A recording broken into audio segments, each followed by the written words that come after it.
And that's why, working with the Food Standards Agency, I asked food businesses to carry out an unprecedented program of testing for horse DNA. Out of 3,634 tests so far, only 35 have tested positive. That's less than 1%. But this is a Europe-wide problem. I spoke to ministers from affected member states, resulting in an emergency meeting with the Commissioner in Brussels 2 weeks ago. We agreed 5 points for action, the most important of which is Europe-wide DNA testing. The FSA were the first national agency to go to Europol, and I also went there at The Hague to discuss a coordinated response. At Monday's Agricultural Council, this issue was discussed in depth, and it was agreed that all countries would share information through Europol. I also urged the Commission to speed up the publication of its report on country of origin labelling this summer so that we can begin to discuss the details. British food should be recognised for its rigorous traceability and standards. Our farmers and producers must not be tarnished as a result of the fraudulent activities of criminals. British consumers need and deserve to have confidence in what they buy and eat. And I would like to salute Peter and the NFU, who sometimes alone in recent weeks have grabbed the opportunity to champion British farmers and their high-quality systems of production. We will do whatever we can to ensure that farmers across the UK have access to overseas markets. Agricultural food and drink exports were worth 18.2 billion sterling in 2011, the 7th year of continuous export growth. There are some great examples of new markets that the government has worked hard to open up. Russia's just lifted its ban on British beef and lamb imports, and a deal potentially worth £80 million over the next 3 years. China's also opened its doors to British pork, enabling us to export the 5th quarter, for which there's little demand in the UK, with the value of £50 million a year. We're also working on opening up exports to the Middle East. David Heath, our farming minister, was in Dubai on Monday, supporting companies looking to export their products to the region. I recently met the Chinese ambassador to follow up on my trade mission to China last year. I've also spoken with the Indian High Commissioner, not only about food exports, but also about working closely on agri-tech. What farming does domestically is equally impressive. It successfully produces food for 64 million people and supports industries that add nearly 90 billion to the UK economy. The food supply chain accounts for nearly 4 million jobs and includes the largest manufacturing sector in the UK. But we currently import 22% of the food that could be produced here. We have a 1.2 billion trade deficit in dairy products.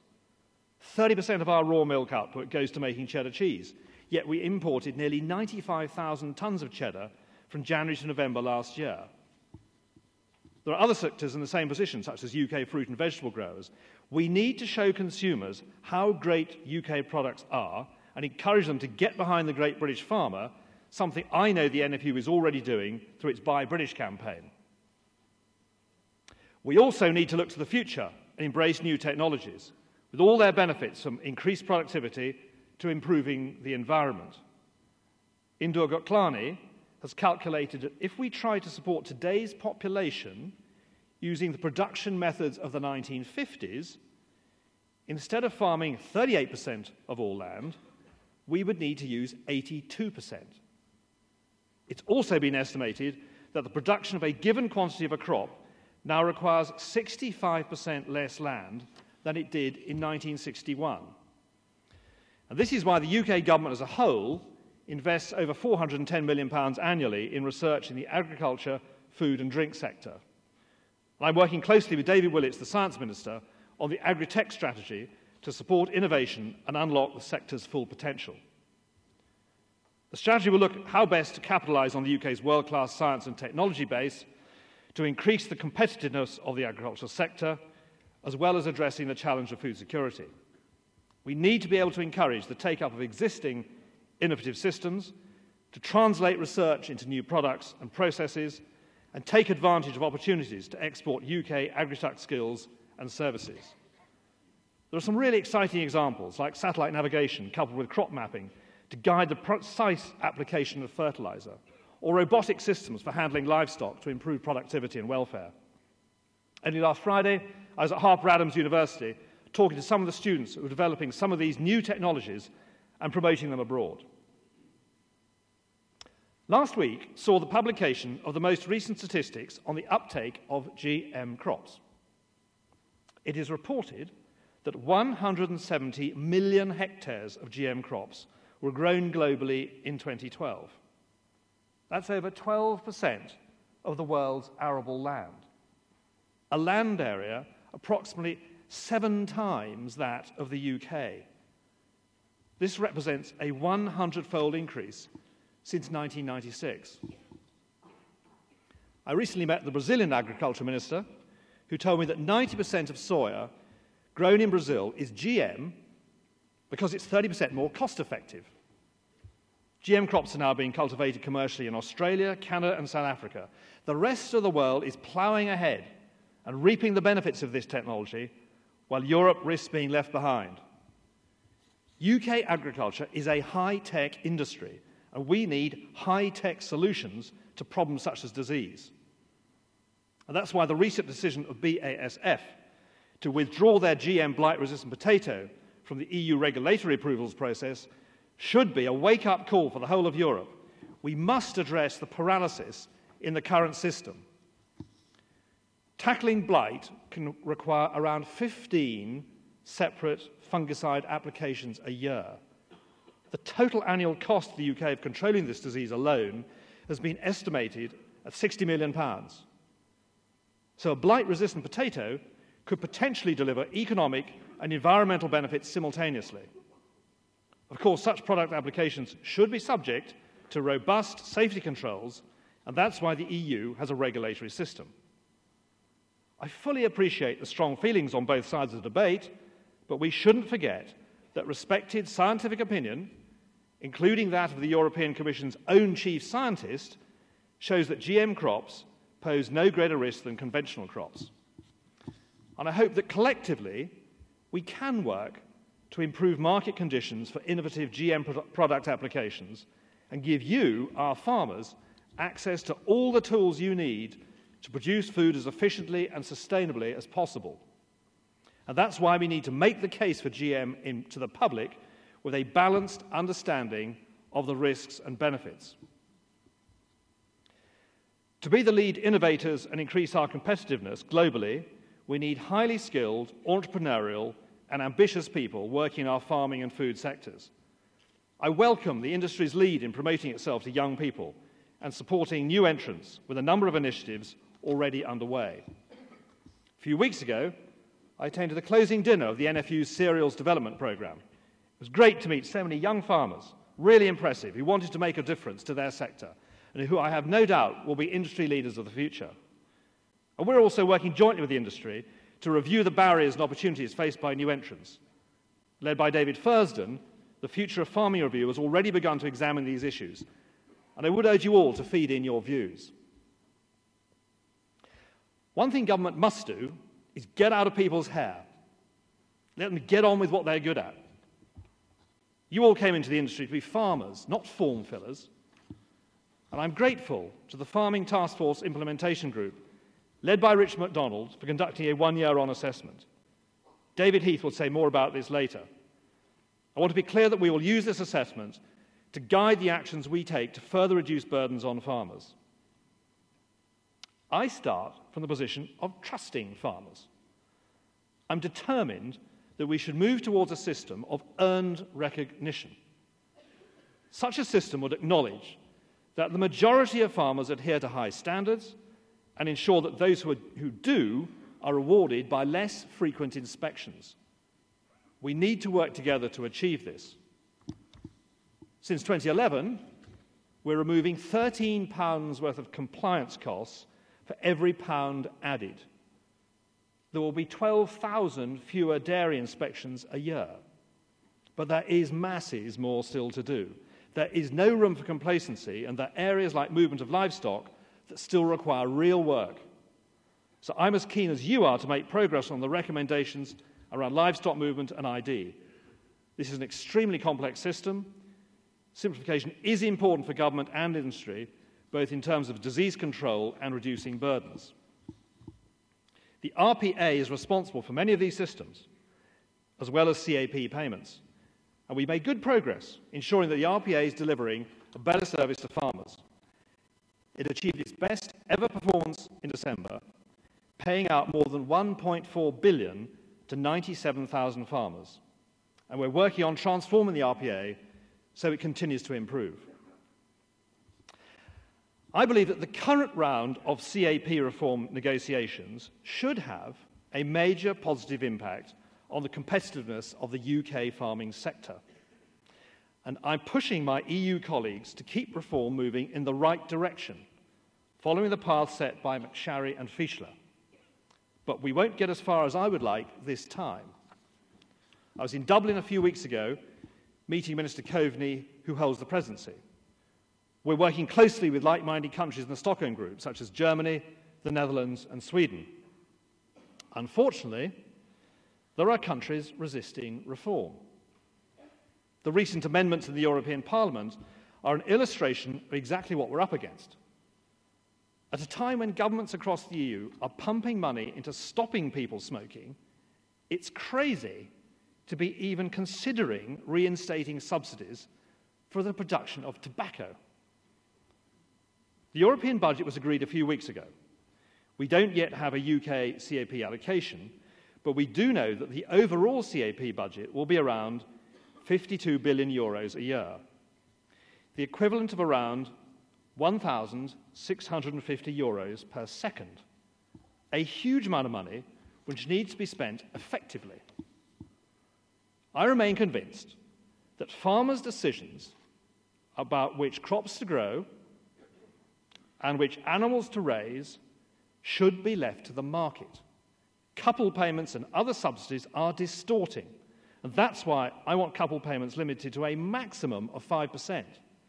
And this is already happening. Farmers have risen to the challenge, with over 90% of EU support payments now decoupled. Pillar 1 direct payments will continue until 2020, but the Commission will insist on a greening element.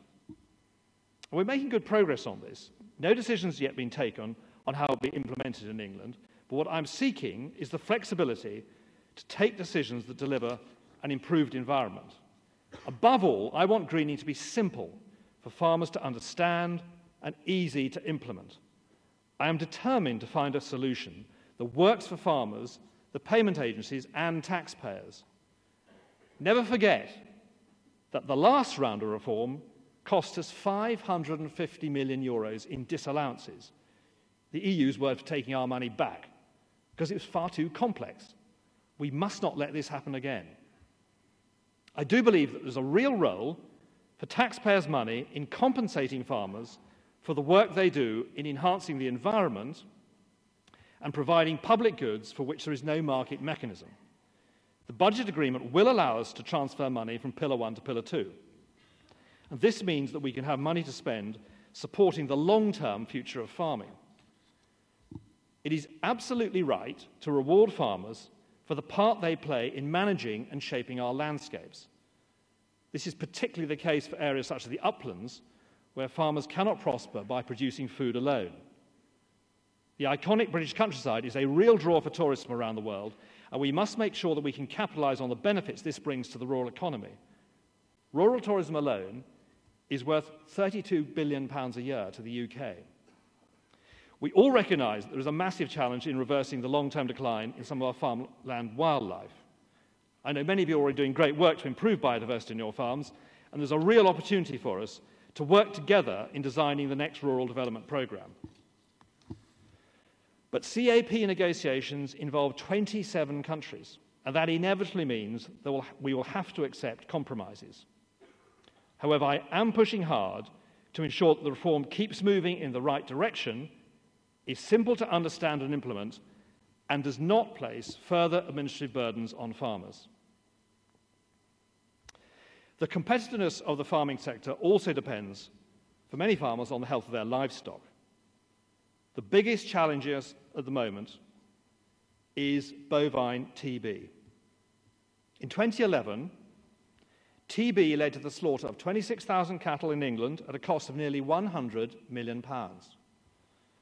In the last 10 years, bovine TB has cost the taxpayer £500 million. This will rise to an estimated £1 billion over the next decade if the disease is left unchecked.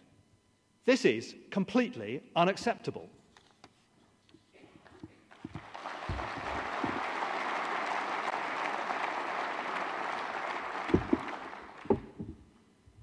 Research in this country over the past 15 years has clearly demonstrated not only that cattle and badgers transmit the disease to each other, but that the culling of badgers can lead to a reduction of the disease in cattle if carried out over a large enough area for a sufficient length of time.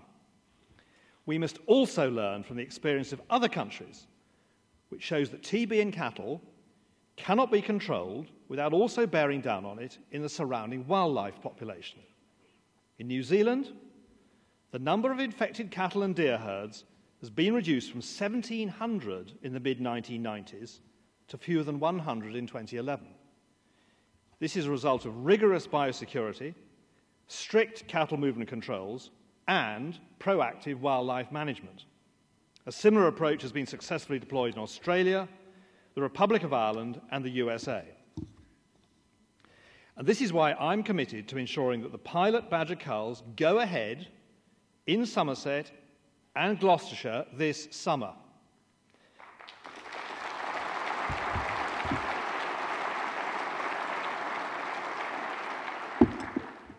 Today, Natural England has confirmed that these areas have met the final licence conditions.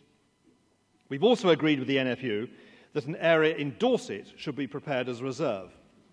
This is a sensible contingency in the event that one of the existing areas is unable to proceed. I would like to thank the NFU's leadership, staff and members for the huge amount of time they've done to get us this far and their courageous public stance on this emotive issue.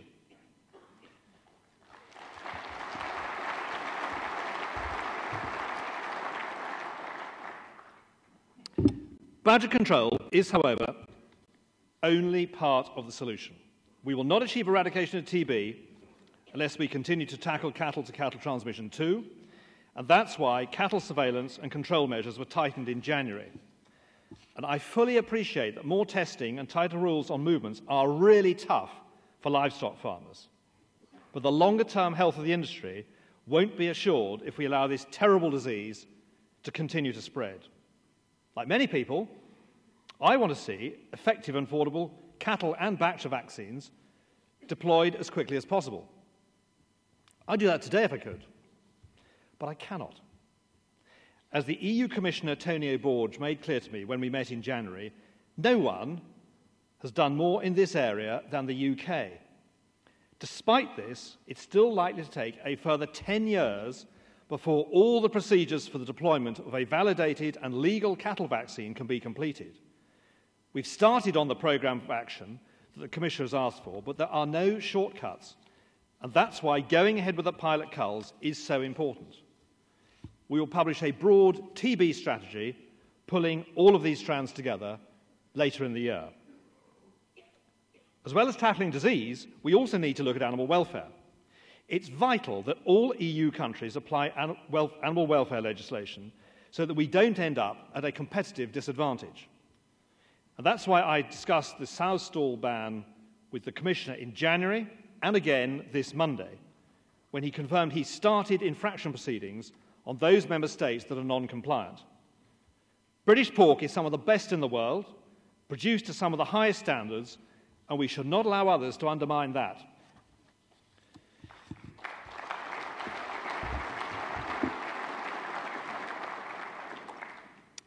Animal health isn't all about livestock, though.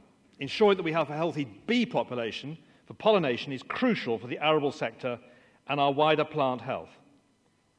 I want us to be led by the scientific evidence on neonicotinoids. I've asked the Commission to consider all the evidence and to wait for the results of our field trials rather than rushing to a decision based on lab tests alone. Before we take any decisions on neonicotinoids, we need to have a full understanding of the economic and environmental implications, including what the alternatives are. It's no use banning one set of substances if the alternatives bring their own problems. We must look at all the factors affecting bee health. So there's no doubt it's been a difficult time for many farmers of late, but I continue to believe there are reasons to be optimistic, not least the progress we're making on so many issues, from exports to innovation and technology.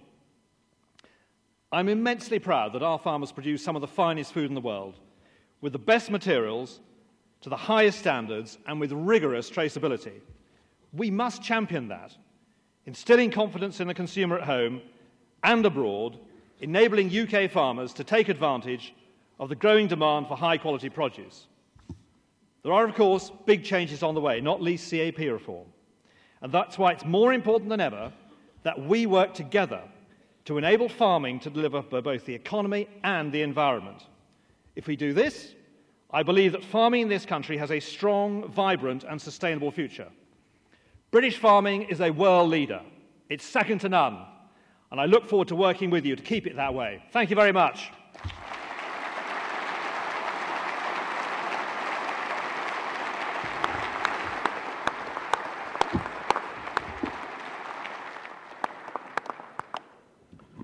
Thank you very much indeed, Secretary of State. We are going to do questions after the next speaker. It was remiss of me to actually, when I said my welcomes earlier on, not to mention David Heath, the Minister for Food and Farming, who also joined DEFRA in September. A welcome to David, who I know is doing some meetings later on as well.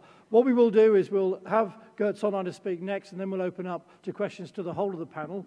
A warm welcome to Gert Sonneiner. He's been president of the German Farmers Union, the DBV, for 15 years. Done it quite 15 years, seems a long time. Henry Plum is in the second row here, who did 9 years, I think, Henry, and you're now attending your 56th conference. So perhaps as a tremendous effort.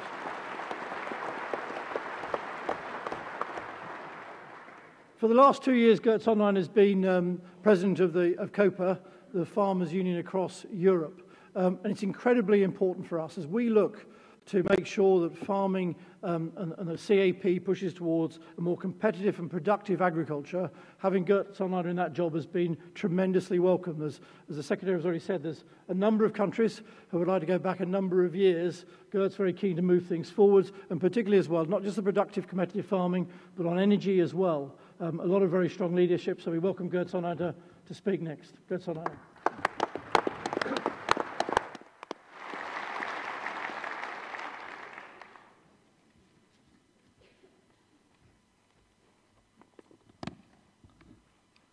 Secretary of State, ladies and gentlemen, dear fellow farmers, it is a great pleasure for me to be here today.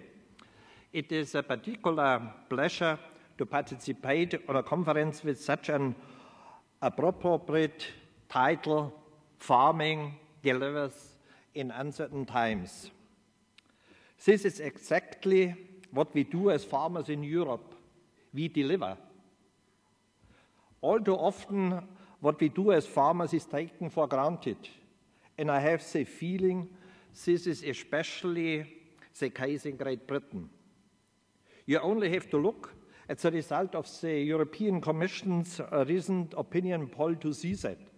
It shows to farmers, it shows the people in the United Europe are concerned about world food security. But thanks to the farmers, they have not to be concerned about food security in the EU. Not surprising when they have such a stable supplies of food and such a wide choice for so many years. This for prices which make hardly a living for farmers. Due in no small part to the stability is provided by the CAP. But EU citizens also agree that agriculture does more than provide food security. Over 80% of our citizens agree that agriculture contributes to the beauty of our countryside. Over 80% believe that farming protects rural areas. And over 80% believe that our work as farmers is beneficial for the environment. But agriculture also contributes to growth and employment. EU farms provide jobs for more than 26 million people. Millions more work on sectors depend on agriculture, machinery, fertilizers processing and so on. The agribusiness is one of Europe's most important and most stable sectors. Since 2009, the agribusiness has become a net exporter. Despite all those tea and coffee imports, farmers does deliver. Farming do deliver. The common agriculture policy helps us to do so. We are really aware of this and do not take it for granted. Without the CAP, we would be confronted with huge structural revolution in farming. Farms in more difficult areas would have disappeared together. I do not think this is what the European or the UK citizen wants to see happen. To be honest and frank, I'm extremely surprised when I hear that some people in the UK, even politicians, think that we can do without the CAP, that all we need is a policy for the rural development. Of course, the second pillar of the CAP is extremely important, but it is every government's first duty to ensure that their people are provided with secure, stable, and healthy supply of food. There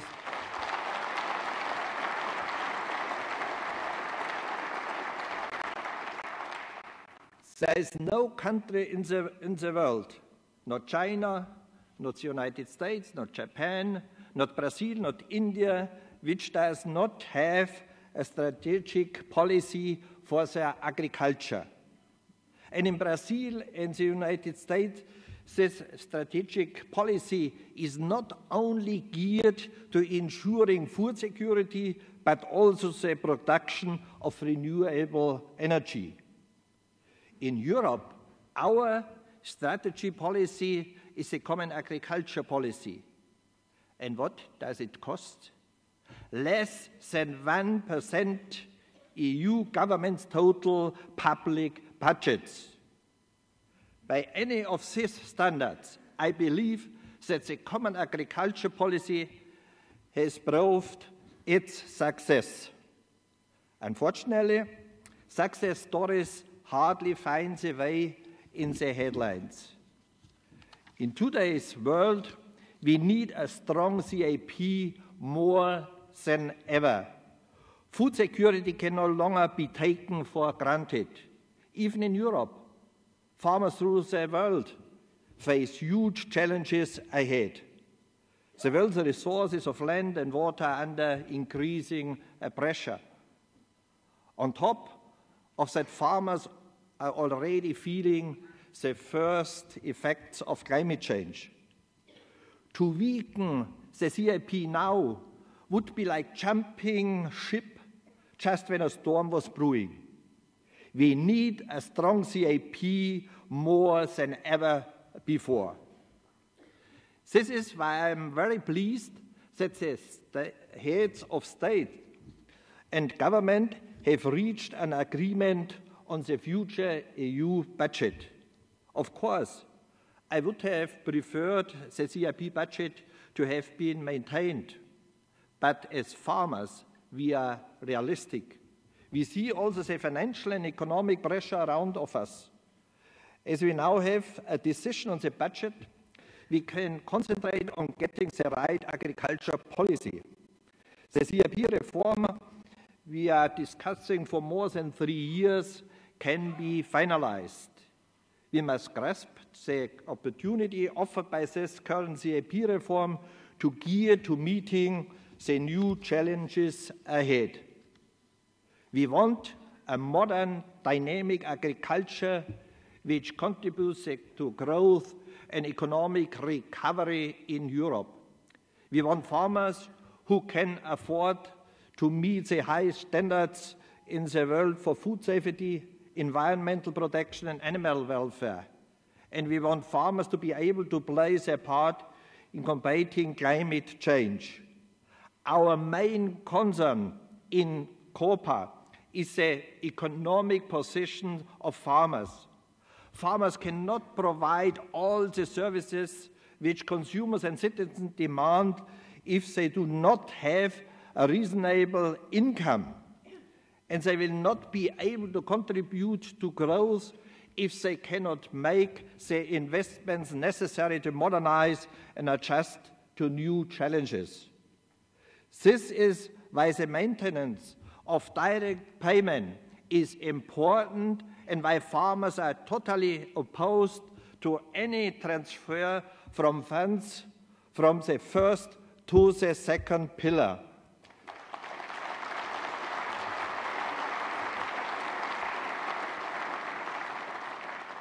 We want the future CAP to move us in a direction which reduces our dependence on the CAP budget. But until farmers obtain a better return from the market, direct payments are very vital, are very necessary for our farmers. On way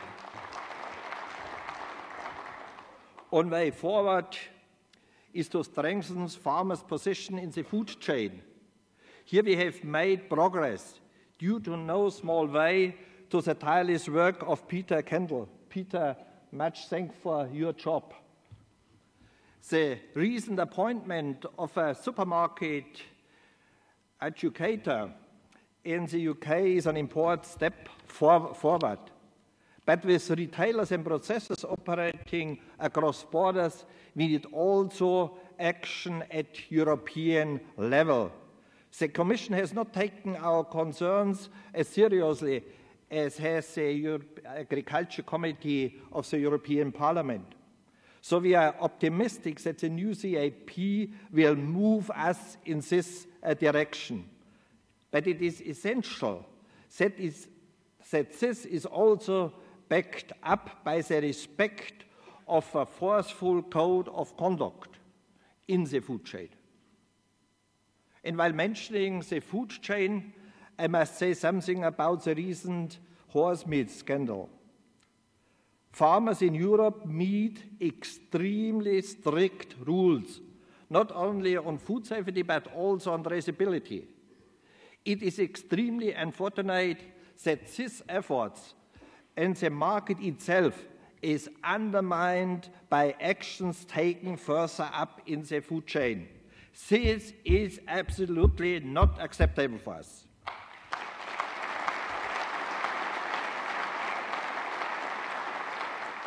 But turning back to the questions of CAP reform, the other way farmers can improve their economic positions through higher productivity and efficiency.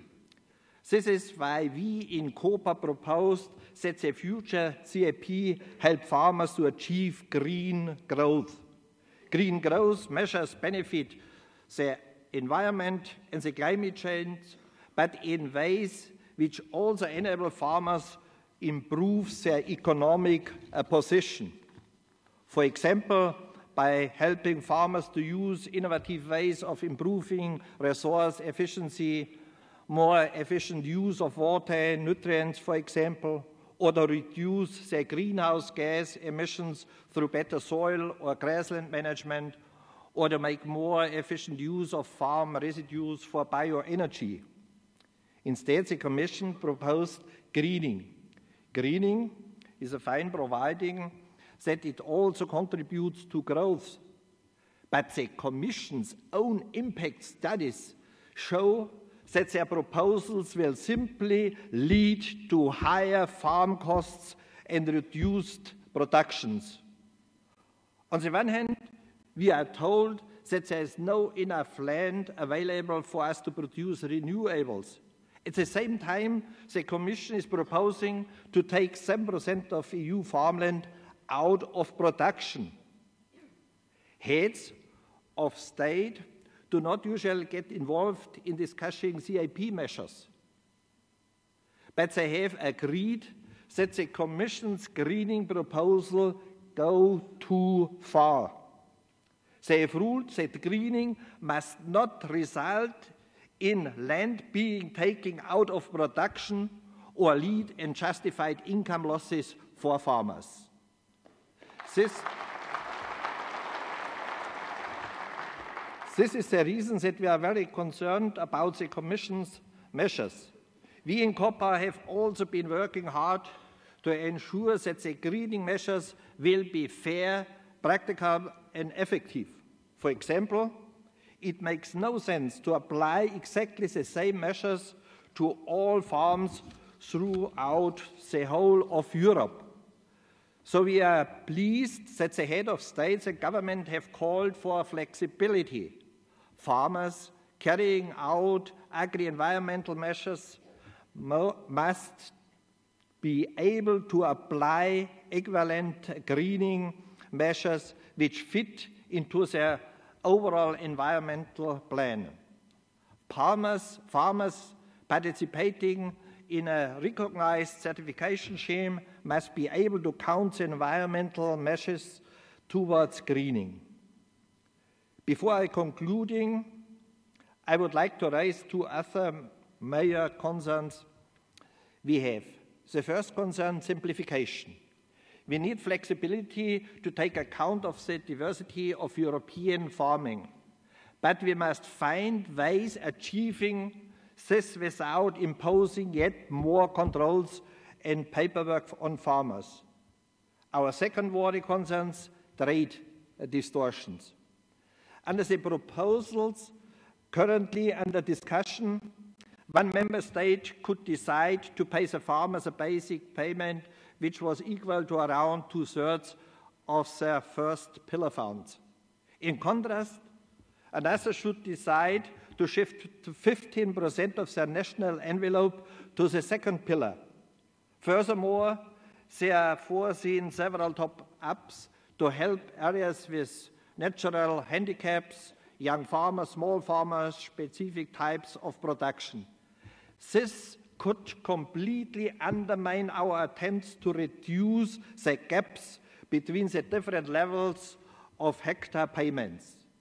It also risks putting many farmers at a completely unfair competitive disadvantage and undermining the single market.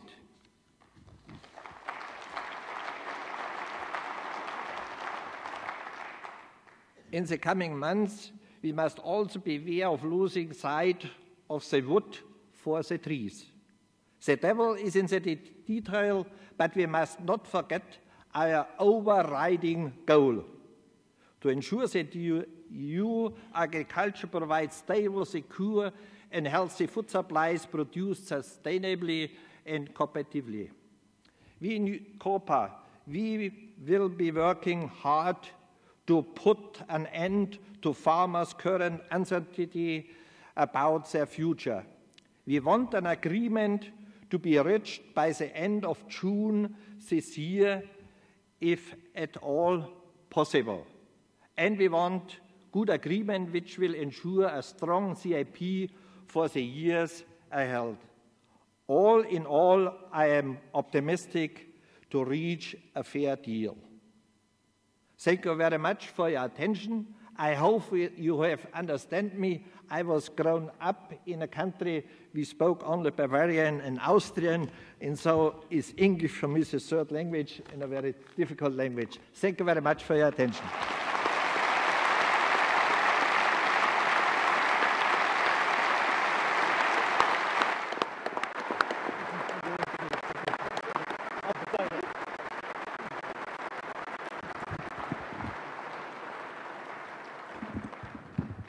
Thank you very much indeed, Gerd, for coming and doing that. You can see why we were so pleased as an NFU to support Gerd to be President of COPA during this critical time of CAP reform. championing the messages that were really key to us to get across, and we really do appreciate the time he's given to coming over here and speaking. What I'm going to do is actually try and break questions into some areas, I've got some already pre-registered questions, but there are microphones. You can go up there and ask to join in the queue to take part, and I'll take those questions spontaneously. I do want to start by picking up cap and modulation, then I want to move on to cap and greening, and I've got some other issues I'd like to raise as well. What I'd like to do is call 3 speakers just to kick things off, and then I'm happy to have, there's 2 microphones in the middle, and there's people with lollipops, I think, at each side if you want to ask a question from the side. The 3 I'd like to ask to start are Andrew Watts. Andrew Watts could go with one of the microphones, please. Stuart Yarwood and David Hammer, please. And while they're making their way to the microphones, I'm seeing they're all making their way, I was going to take a brief moment while we're preparing for those to introduce the rest of the top table. On my left, on your right of the rostrum, is Andy Robertson. He's been our Director General of the NFU since last September. He joined just at the time as I think things were kicking off on many different areas, so Andy's been incredibly difficult. To the right of Gert Sodlander, Ed Bailey, the President of NFU Cymru. Adam Quinney, the Vice President, seems to have miraculously disappeared. Just as I was about to introduce him to you all, I think he's gone off to do some media work. Have we got any other questioners, please? Andrew Watts. It's quite difficult to see you. Andrew Watts and Stuart Yarwood. Let's take 3 together, please, if we could. And then I've got another one up here on the right. Let's go Andrew Watts first. Yeah, Andrew Watts, Chairman of the Crops Board. Minister, we acknowledge your recent statements in support of the livestock sector, as you have indeed reiterated this morning. However, you talked about the CAP and your vision of a reform. Our concern is that the government has not been as clear in their support for UK farming within the process. Your own comments raise questions about the direction of reform, especially for English farmers who have had far more radical changes than others in the previous reform. The NFU is on record as accepting the constraints of the budget, but it's imperative our government does not impose a reform on our farmers, which has the effect of leaving us at an even greater disadvantage compared to other EU or even other UK farmers. Can you reassure us that you won't impose on us extra voluntary modulation of Pillar 1 and greening measures, which combined will further disadvantage us and put at risk jobs throughout the industry and agricultural production? Thank you. Stuart Yarwood.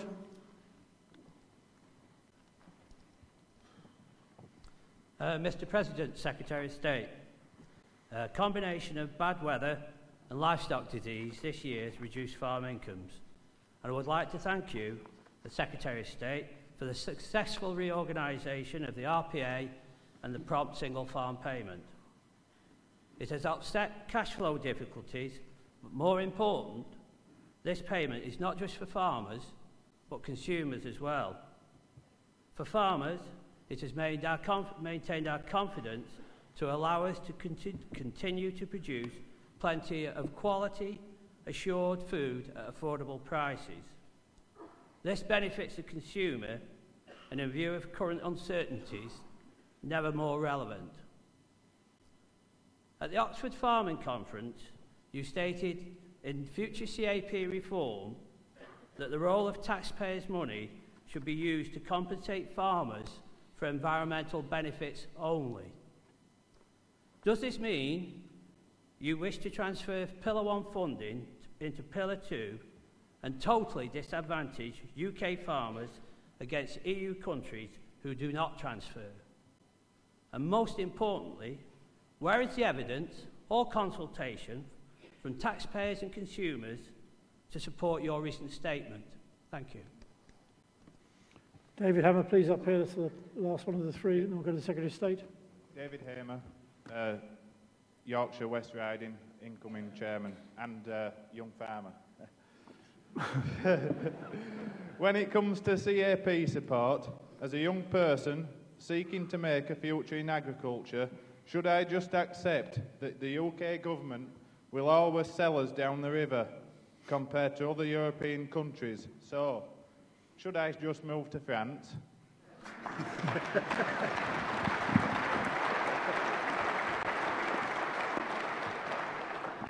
Secretary of State, I thought I'd leave you the blunt Yorkshireman to finish off with. Over to you. I think Yorkshire's a fine place. I think I'd stay there. Yeah,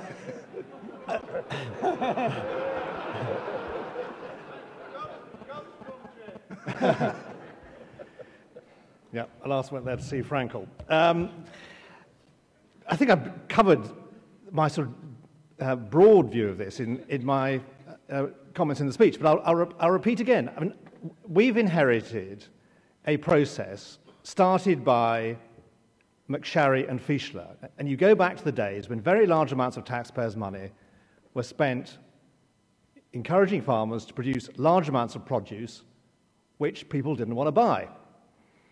And that was, to answer the question of whoever asked me about polling, that was intensely unpopular with the public.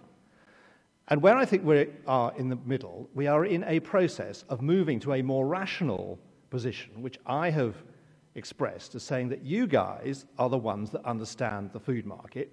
Peter and I, both in our speeches, said the primary purpose of farmers is to produce food, and the role of government, in my opinion, is to get out of your hair and let you get on with it, answering the calls of the market. So what you grow and what animals you raise should be decided by the market.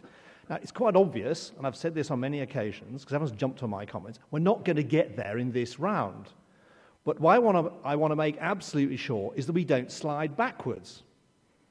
And I was at the Council on Monday, and I'm afraid that our country's actively demanding that taxpayers' money should be used to support products which consumers don't necessarily want to eat or buy. And I think that is indefensible. Taxpayers won't wear it, and it will make your industry unpopular. Whereas actually, I think, considering what the farming industry has gone through in recent years, you are now popular with the public. And the recent instance we've had on horse meat, you've got a fantastic opportunity, as Peter said, to really get ahead of the game and sell to yourselves as producers of food and products which people want to buy. So I just don't buy this, that the whole of CA reform is all about does Schleswig-Holstein get so much per hectare or does Shropshire get so much per hectare? What really matters is that this public money in this transition period is used to make you competitive with farmers in America, in Brazil and Australia. And that's where we're going. What I'm worried is that this money will be used at the moment to roll the trajectory of McSharry and Fischler backwards into producing products and shoving them in intervention stores, which I think is an incredibly stupid way of running the sweet shop. So I'm strongly opposed to couple payments. Peter touched on that in his speech. I don't want to see any couple payments. But I'm only one of, ultimately, 28. We're 27 at the moment. With Croatia, we'll be 28. And I think you have to understand that this isn't going to be the UK government imposing anything. It's the UK government absolutely doing its level bit. And I can really promise you, I've really got around. You know, I went to the Berlin summit, talked to a number of agriculture ministers there. I've been to see Simon Coveney in Dublin. I hosted a dinner or lunch, which it was, with the Stockholm group, who are our allies like Germany, Latvia, Sweden, etc. But we are not always in a majority on this. So it's really important to get that message across. And I mentioned it in my speech, this will be a compromise. And it may not be satisfactory to all of us, but I'm absolutely sure that the taxpayers will be with us if we move the trajectory of CAP reform in the direction that ultimately you guys decide on what to grow according to the market for food.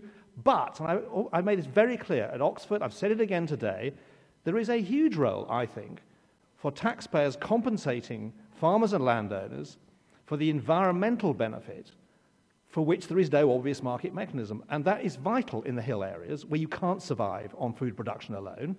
And on the top of it, you ride this massive tourism industry, which is worth 32 billion, again, the latest figures I've seen. So there is a complete logic to what we're doing. What I want to do is to make sure during this transition, we use this money wisely.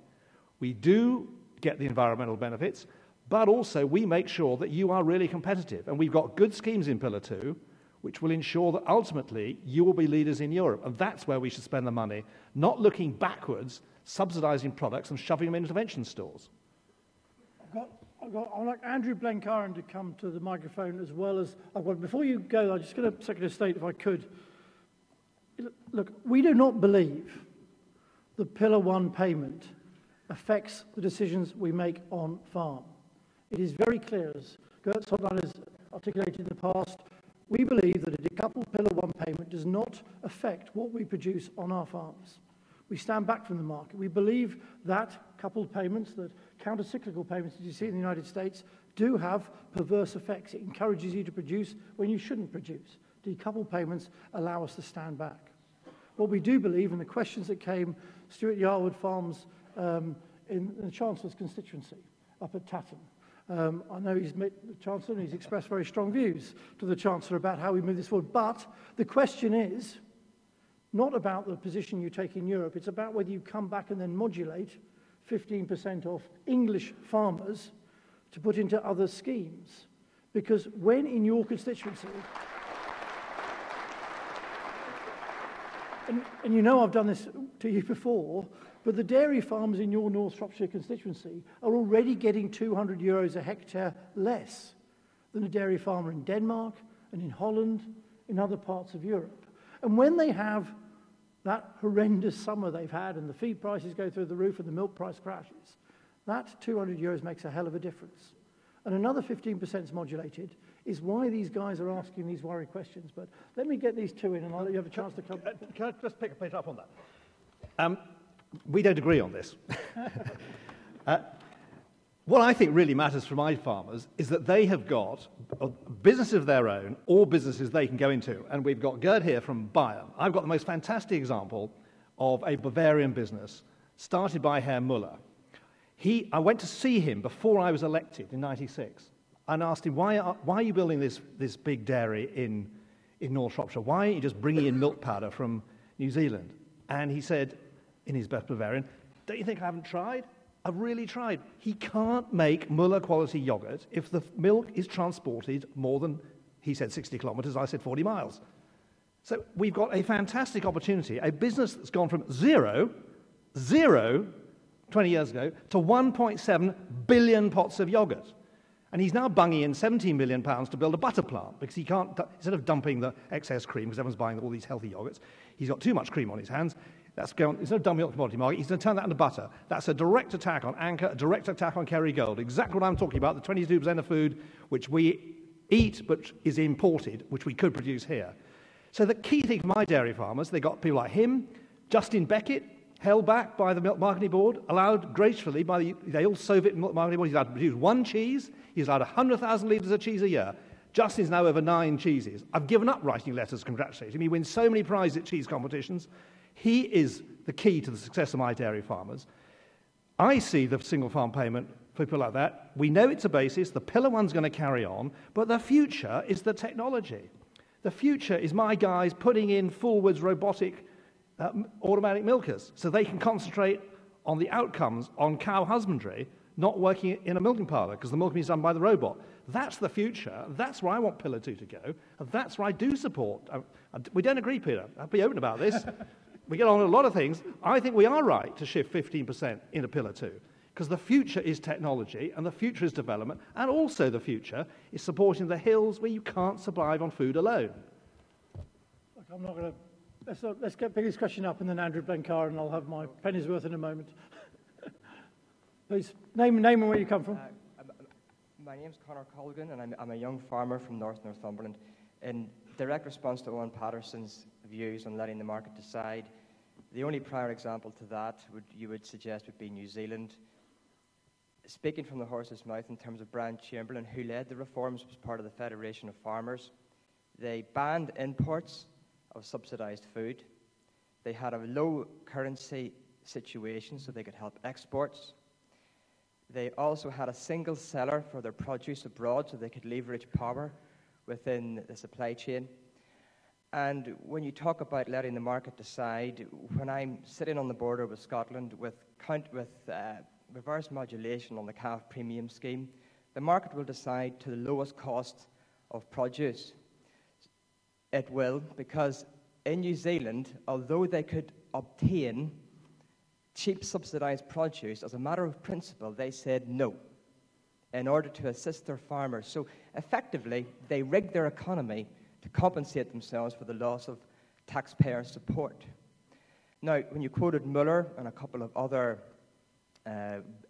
businesses, they are single-entity businesses benefiting a small proportion of the whole of the European Union farmers. That does not help the rest of us. So when we talked about welfare of pigs and gold-plating ourselves ahead of the rest of Europe. Pricewaterhouse did a report back in 2002 that said, laid the blame fairly and squarely at the government for the exportation of the British pig industry. My key point is, why should we be hanging ourselves out to dry as English farmers and placing ourselves at a disadvantage within the union? We have to level up the union. If you don't like recoupled payments, what are we going to do about Scotland? Thank you very much. George, let's just, I know it's on the same subject. Andrew Blenkiron, but I do want to come up ready then. Peter Gadd and Guy Poskett would be after Andrew. Whilst applauding the Secretary of State's vision, my question is very similar to the last one, and it's is there any likelihood that you're going to do a deal with the Scots and allocate them all of our envelope, the UK envelope of coupled payments, whilst taking their share of modulation and giving you the ability to achieve some of your vision by moving from funding from Pillar 1 to Pillar 2? So quite a specific question. Sure. Do those two, yeah. I wholly disagree with the gentleman on the stairs. That's a counsel of despair. There are 64 million people living in this country eating 3 meals a day. You've got a fantastic sitting market. Most of our speeches, Peter and I, were about the high quality food, the rigorous traceability that's come in recent years, the quality of production systems. It's all been blown up by this scandal of fraudsters and criminals who try to get round the system, and you've got a great opportunity. 22% of the food, I repeat it again, 22% of the food eaten in this country is imported but could be produced here. And that is the future, not depending on subsidies. It's as simple as that. And this country is borrowing £400,000 a minute. The future is producing products that the consumer wants to buy and making a profit out of them. That is the future. Now, you mentioned New Zealand. I'm actually going to go to New Zealand quite soon. I went there when I was years ago as a tanner, just when they got rid of the subsidies, and the place was in great state of flux. And Peter and I touched on this last week. I think the point you do make is right. There was a tremendous devaluation which helped them. But the last person I talked about New Zealand with any experience happened to be my brother, who farms in Australia now. He went there last month. He was astonished at the level of investment going into the New Zealand agricultural industry at the moment.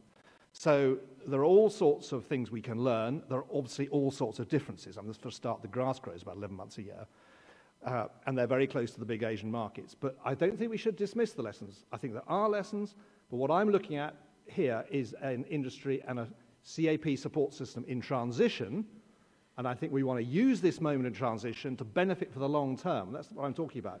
Just going on, talking about subsidies, producing piles of products and putting them in intervention stores is a counsel of doom, which I will refuse to accept. Using taxpayers' money to get the environmental benefits, which supports a huge tourism industry, using taxpayers' money in Pillar 2 to develop technologies, to develop skills, and to bring in young people, that is a positive strategic view of the future. Question. This whole thing about couple payments, I've made it pretty clear now, I don't like couple payments, period.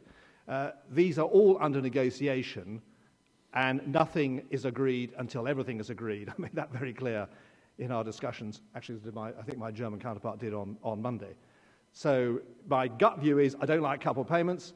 Where we're going to end up, I can't absolutely promise, because the whole thing is in flux.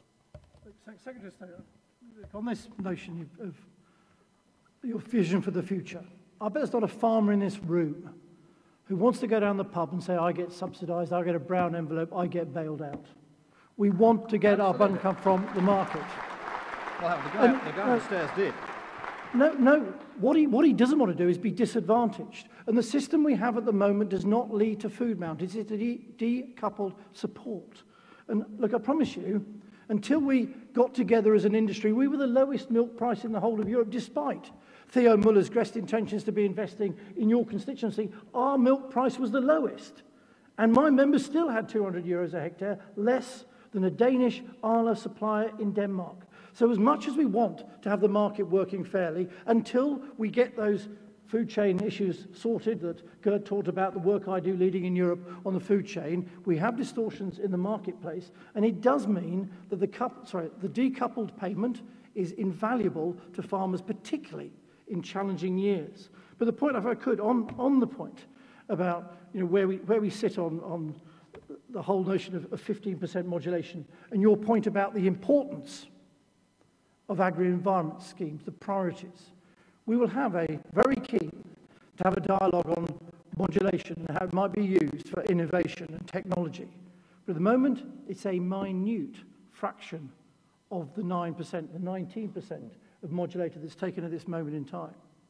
And what I find baffling, and what the industry finds baffling, is when the Prime Minister came back from the Council of Ministers meeting, the multi-annual financial framework, we found our Pillar 2 payments, or budget, which everyone tells us is so important, cut by 23.5%.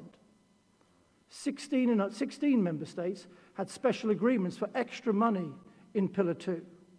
This feels to the farming industry as if the Treasury is saying, we're going to cut the budget, and the farmers will pick up for what we consider to be the priority. That's the frustration that you're feeling from the audience and from the farming industry, is that we say one thing, but then we go to the Commission and get a 23% cut in our Pillar 2 allocation. And we're just feeling that you're saying we'll take this off farmers because we can, when other member states will not be doing that. We need to move on. Peter Gadd. Sorry, I missed out the pig question. Okay, sorry. But, I could just very quick pick up the question on disparities between welfare standards, which is incredibly important. And wherever you are, you're absolutely right to pick that up. The first meeting I had with Tony O'Borge in January, I had him up with the fact that years ago we got rid of sow stalls. It was completely wrong that there were member states that knew this was coming down the track for January this year, as they all knew last year on enriched cages for chickens, and they still hadn't conformed. So I had a right go to him then. I wrote him a letter a couple of weeks ago, and I had a meeting with him on Monday, and he's absolutely promised to my face that he has now written letters to those states that don't conform. So I promise you, we're absolutely on the case on that. You are absolutely right that British farmers should not be disadvantaged if we have higher welfare standards. Thank you, Mr. President. Peter Gadd, Guy Poskett, and we'll take Andrew Cousins as well. Secretary of State, notwithstanding what's gone before, with a significant degree of flexibility that is proposed to be afforded to member states under CAP reform, what assurances can you give English farmers that they will be treated fairly when it comes to time to implement greening in England? Can you reassure us that English farmers will be able to access greening payments through the various green by definition categories that will be offered to other UK and EU farmers, so that English farmers can have the greatest flexibility to provide the optimum environmental benefit at our own individual farm level, and to decide what is most cost-effective greening for our own businesses? And furthermore, Secretary of State, is it not the case that as greening by definition is proposed to form 30% of Pillar 1 value, then there is even greater reason for less money going into Pillar 2 in future, and possibly a good argument for a degree of reverse modulation back into Pillar 1, so bringing our farmers' payments up to a comparative level of other member states? And would this not be an opportunity for you, Secretary of State, to level up the polo field, providing common value as well as common regulation? We'll go to Andrew and then Guy.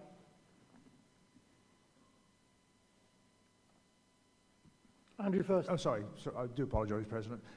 I stand here, President, today doing something I never thought I would do, and that is a thank you to the Secretary of State for actually allowing us to be able to do something about the debacle of TB, which I've suffered on my farm for over 12 years. 60-day testing has become a routine and a monotonous one. I hope there's some light at the tunnel, but with this, I would like Conference to thank not only the Secretary of State, but the staff at Stoneleigh have put a heck of amount of work, over thousands of man-hours, into getting this off the ground. Conference, please thank the headquarters.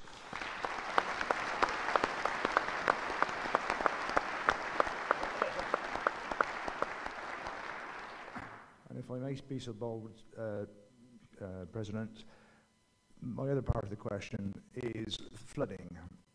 I live in a village which was minorly affected by floods. But when we start looking into the problems of riparian ownership, who owns what, who is responsible for what, actually making sure we can do some river ditch stroke maintenance where we start at the bottom end and we work the top so all the water can flow and nobody does a bit in the middle and it all backs up again, is extremely difficult. Can we use, with the advent of the RLR maps which DEFRA hold via the RPA, can we not get a system where we can get some maps drawn up with which bits of the river the EA are managed for, which bits the local councils are managed for, and which bits the riparian owners are managed for? Then those of us that do other work on local councils and what have you might have a chance of actually getting some good out of the job. Thank you. We're trying to get you off CAP. We'll take guys and then we'll pick those up, and I'll come to Gerd as well about this one probably. Secretary of State, Mr. President, we regularly see on the television that Mr. Cameron goes off to Brussels and comes home and tells us that he's going to have a referendum. So my question really is, in the 2015 mandate, if there's a referendum on Europe, what is going to be your mandate on support of British agriculture without Europe? Right. Okay, well, so the gentleman at the back on the greening element. At the moment, Commissioner Cholos, strongly backed by Simon Coveney, wants to have 30% of Pillar 1 depending on greening, and you know the three criteria: permanent pasture, ecological zones, and the crop rotation. I think I said in my speech, I'm absolutely clear. We want to make this as simple as possible and to give maximum flexibility so we can introduce this with the minimum amount of hassle. And I'm absolutely stung, don't forget, I did mention it. The last reform was a complete mess for this country. It cost us 550 million euros in disallowances. And that was because the system was so fiendishly complicated. So all this is under very active discussion as we speak. But I'm quite clear, I've talked to Cholos, I've talked to Gobi, this is going to happen. We've got to make sure that we come up with a system for England, which you've specified, that is simple and easy to administer and conforms to what's required. It really is important that. Where are we? The other question. On greening, I think the point is really strongly that we don't have enhanced greening standards on English farms. Yeah, sure. No, great. That is the real concern. And look, Mark Grimshaw's in the front row over there from the RPA.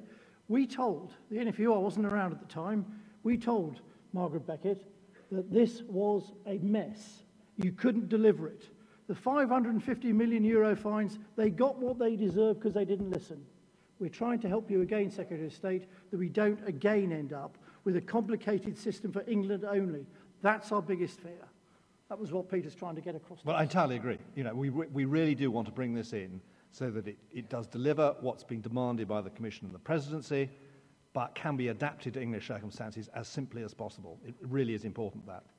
Should we do the CAP or the Conservative manifesto before we do flooding? Then we can leave Europe alone. Do you want to do guys first, and then we'll move on from the flooding? Well, my views on this are pretty well known. We will be writing a manifesto nearer the time, and I'll be discussing this with my colleagues, but I'm quite clear. I'd like to have many more decisions, many more of our laws made in our own Parliament. And I think the discussion we're having this morning shows that on something like CAP and fisheries policy, for instance, these are technical issues which need to be decided, not just at national level, actually, but much more local level.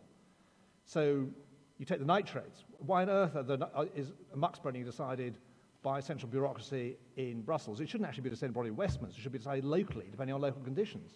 So I would like to see far more decision-making brought down, not just to national, but also to local level. And I think that particularly applies to everything we're talking about, which is farming, fish, and food production. Can I just bring Gerd in before we do flooding, because we'll leave Europe.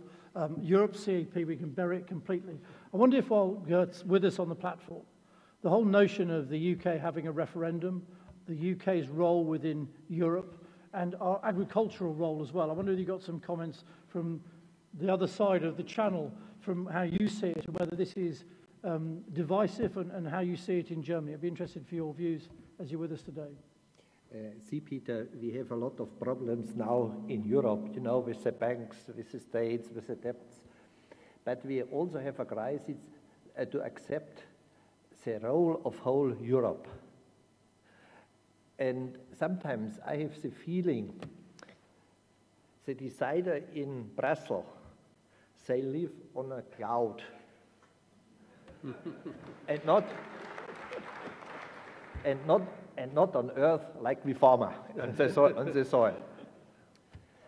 And now we have to try that all politicians work that we get the acceptance of the citizen, of the people of Europe. And many of the deciders in Brussels too less to get the confidence of all people in Europe. And on this point, we have to work. And therefore, for me, a referendum is okay, because we have to work on it that people believe on the whole Europe, on EU, and that we never can be a player in the whole world if we go back to small states in Europe. We need the united, the EU, the whole Europe, the Europe community. But we have to work more on it to get the acceptance of the citizen.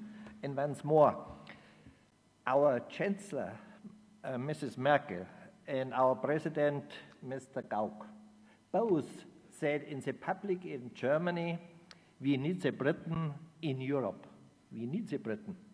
And our Chancellor Merkel, she's a tough lady, you know, like you have had in the history too, a tough lady. And she was thankful that your Cameron pushed down the whole budget in Europe. But she also worked with Hollande to keep nearly stable the money for the agriculture. And so I think on this way, to accept a role in Brussels, but also they have to go more to the food, to the roots, then I think we can push forward the European idea. But we need it.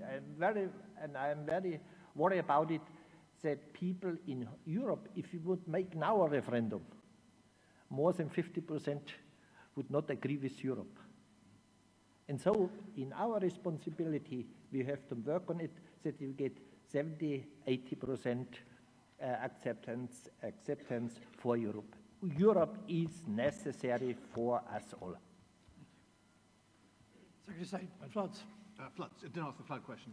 Well, thank you very much for your comments on TB. I mean, this is very much a team effort, so I would also pay tribute, as I did in my speech, to the work of the NFU, both nationally and on the ground, particularly in your area, on what you've done.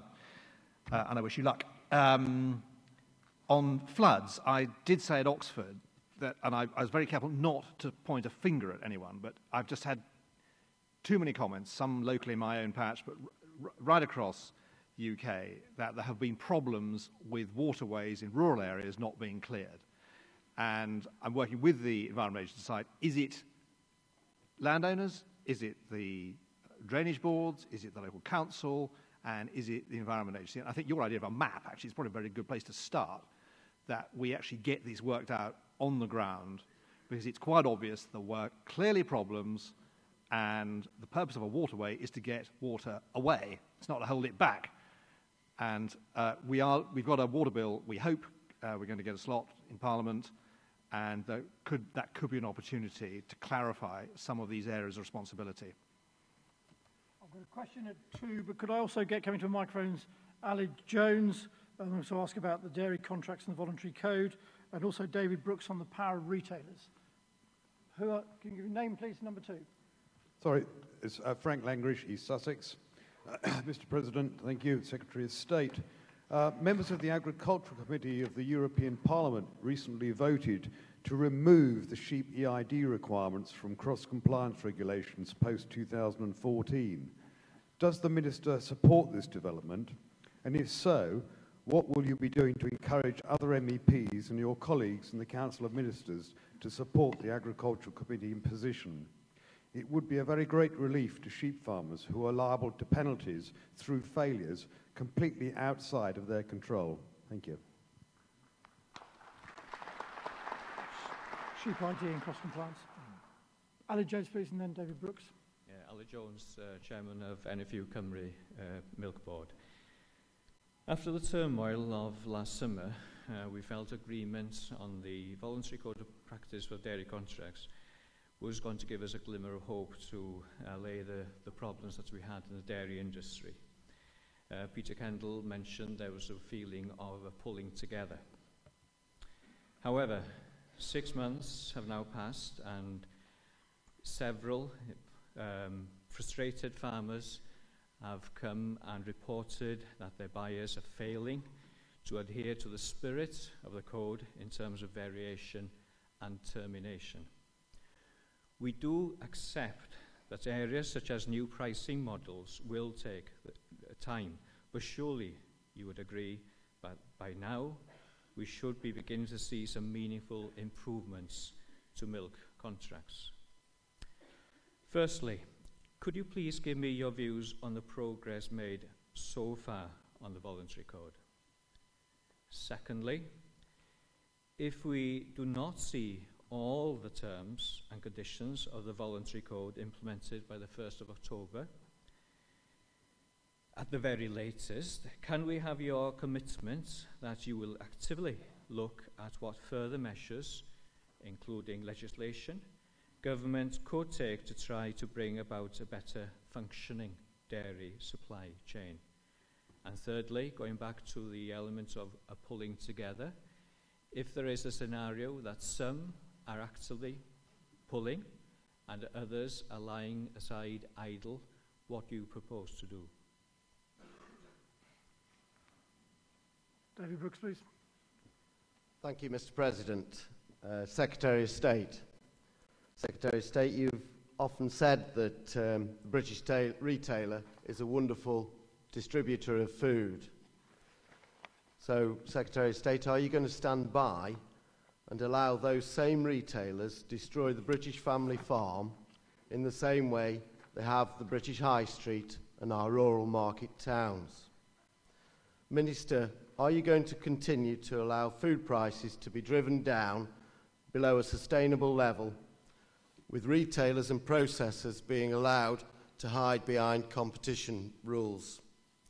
And do you agree, Minister, that cheap food is not sustainable, neither for the British public or British agriculture, and it is driving the British family farm out of business, leading to more monoculture?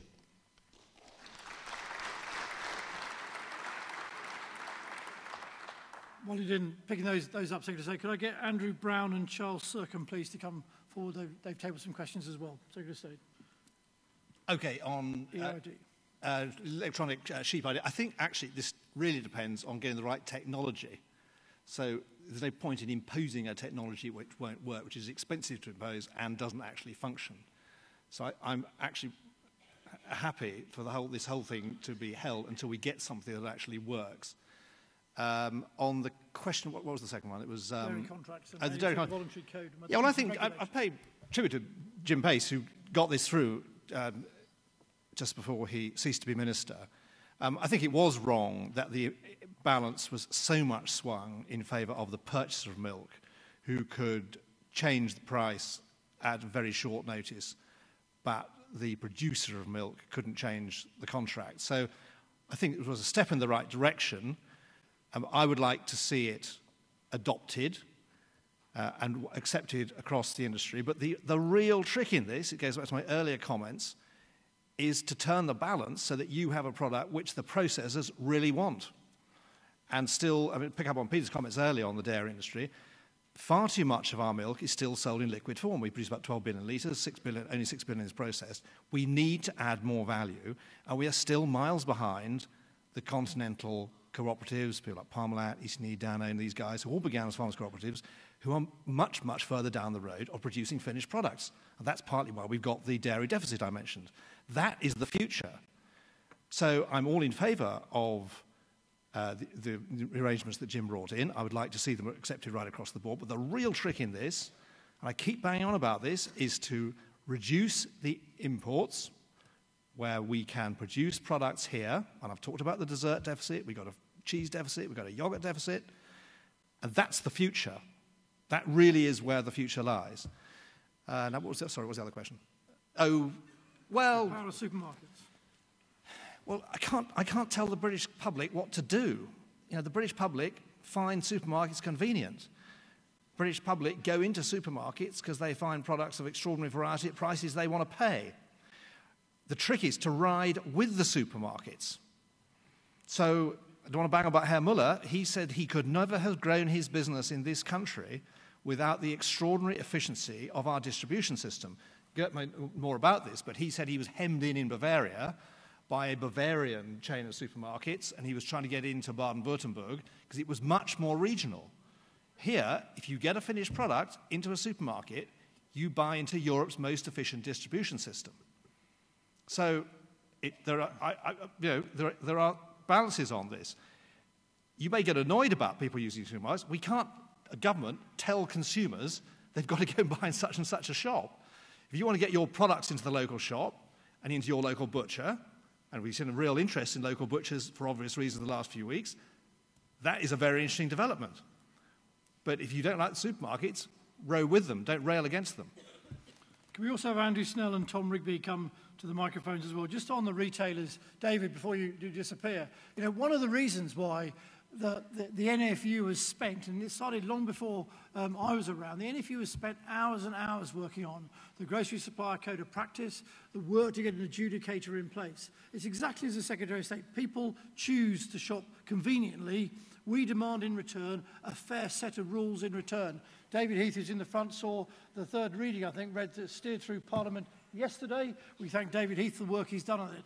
As I said in my speech, this is only a small part of it, but some of the retrospective activity of retailers had to stop. It hasn't stopped yet because until that adjudicator is appointed formally, they can only look forward. They can't look backwards at any wrongdoing. We're hoping, optimistic, on the back of what's happening in horsemeat, they do want shorter supply chains that treat us fairly. And that's going to be a massive piece of work for us to do in the coming weeks and months to make sure, as the Secretary of State said, if consumers go there, let's make sure we get fair and honest terms and profitable returns out of them. And that, as you say, is a big challenge. Let's move on to Andrew Brown. Andrew Brown, East Midlands. The potential loss of neonicotinoids and some azoles will see yield reductions and the growing of some crops becoming unviable. What are both of you on the stage going to try and do to prevent these losses, which are going to have a big negative effect on our already squeezed margins? Can we make sure that any decision is based on sound science and not just a knee-jerk reaction? Let's go to Gert Sondland, if I could. Gert, from a COPA point of view on neonicotinoids, it's a real worry to us as English farmers and UK farmers and Welsh farmers. Is it something that COPA thinks they're having some success with? And also the move on azoles as well is a problem. We are working on this purpose, and we have meetings in this week, in the next week, to explain as the officials in Brussels how important this for us is. And we need it to get in a good competition and to protect our fruits. Thank you. Secretary, on neonicotinoids for you. Yeah, well, I think Gert can play a really key role in this. I did touch on it when I spoke earlier.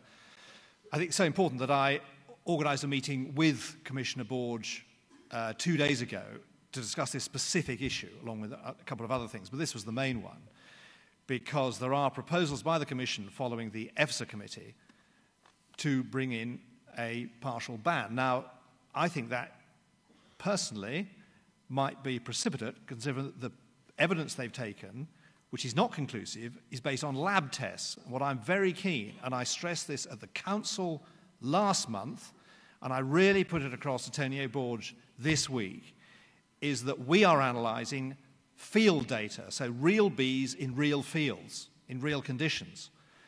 And I'm nervous that there will be a rash decision on this before our field data has been properly taken into account.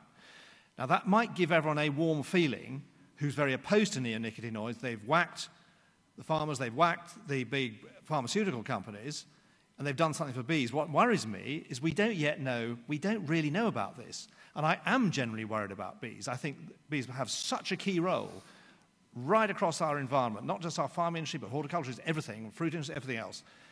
We've really got to find out what is happening with bees. And I don't want a snap decision to be made on one product to give around a warm feeling they've done something about bees and then walk away and think, that's it, guys, we've done it, sorted. So I'm urging some delay on this so that our team, and they're working flat out on it at the moment, I've asked them to accelerate the analysis of the data. I talked to Professor Ian Boyd, our chief scientist, about these yesterday, and I'm trying to get him to go to Brussels to talk to Tony Borges' scientific advisors, because it would be possibly very damaging, first of all, to our environment, because there would be people aren't going to stop trying to use pesticides. We'll fall back possibly on older generation pesticides developed in the 1960s, 1970s, which may be licensed, but they may not be very nice. And also, there may be a very significant economic impact with yields falling off. But it's incredibly important, actually, that you, the NFU, work at European level with your other organizations in case a snap decision is made just on lab data, when I want to see it made on analysis of field data. So I'm genuinely open-minded about this, but I don't want it to be rushed. We're out of time, but three very, very quick questions. Anthony Snell, please, Tom Rigby, and then Charles Sercombe, and then we have to wind up. Anthony first, and then Tom. Anthony Snell, Horticultural Board. Secretary of State, this question's for you and also the Farming Minister. Thank you firstly for supporting British food and the reduction of imports. My question is probably surprisingly actually about using foreign workers and the seasonal agricultural worker scheme, because we just can't get enough British people, unfortunately, to do this seasonal work. The scheme has been going for 60 years, and it's successfully enabled growers to overcome the seasonal labour requirements, and it's been a huge contributory factor in the progression of horticulture. Jim Pace fully understood it and supported the vital economic requirement, and it isn't an immigration issue. And in recent meeting I had with other growers, with the Immigration Minister, Mark Harper, he appears to really understand the vital requirement. The Migratory Advisory Committee reports on its findings shortly, and I'd like the Minister just to confirm DEFRA's full understanding and support for the scheme, because no workers equals less British fruit and vegetables and more imports and all the economic and traceability issues that you know so much about. Tom, can we do three quick ones if we could? Thank you. Tom Rigby, long-time grower of blight-resistant potatoes. Without GM, there's an open day at Savaria Research Trust on Friday, and you're very welcome to come along. Minister, you said consumers should and deserve to know what they are eating. 2 years ago, a well-known food critic told this conference that GM was already all over the supermarket shelves. And he spoke again here last year. I don't know if he's right or not, but do you believe consumers have the right to know when they're eating GM, a pledge which was written into the coalition agreement? And are you confident that the imported maize and soya in our supermarkets is non-GM in the absence of testing? Thank you. Charles Sercombe up there, number 2. Thank you, President. Secretary of State, I've stood up at previous NFU conferences to challenge your two immediate predecessors on the funding available to tackle animal health, welfare and disease challenges. With the current threat to animal health budgets, the scaling back of the AHVLA and the ever-increasing costs of TB, what assurances can you give us farmers that the government's operations are as efficient as possible, and would he agree to submit to an independent audit to prove this, in a similar way to what he has done with the FSA, and certainly before considering passing further costs on to farmers?